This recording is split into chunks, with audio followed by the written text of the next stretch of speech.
Seperti begini. Tetapi kita ada masalah. Sebetulnya ada masalah.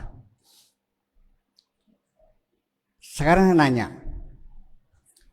Nabi Muhammad itu lahir tidak pernah melihat wajah bapak, karena bapaknya meninggal ketika dia dalam kandungan.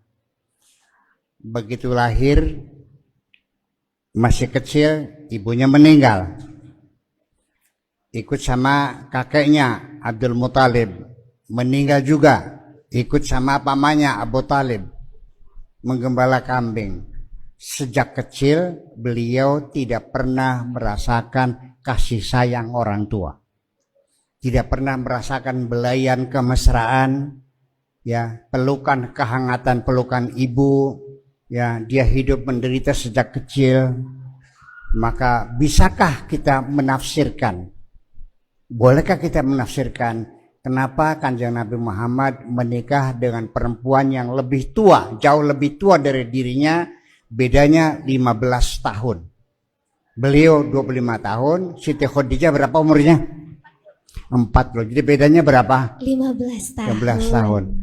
Mungkinkah kita menafsirkan jangan-jangan ini sindrom kemesraan kasih sayang orang tua?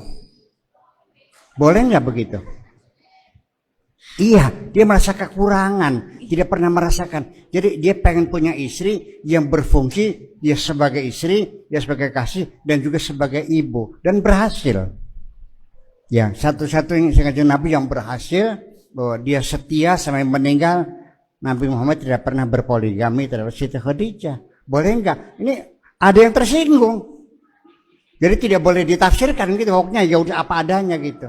Ya Pak Badar begitu kira-kira gitu. Tersinggung.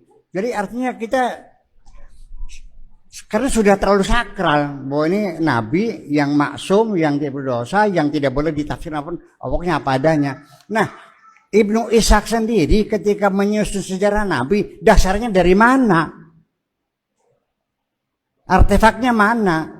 Hanya katanya, dan itu juga masih dipertengkarkan keadaannya. Nah, semacam itu kira-kira. Jadi kritik historis kita sendiri juga banyak mengalami kesulitan sementara ini.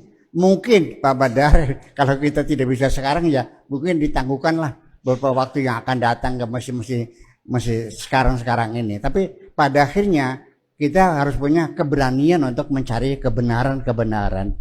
Jangan sampai kita beragama hanya berdasarnya kepada takayul, hurufat, sesuatu yang tidak masuk akal gitu.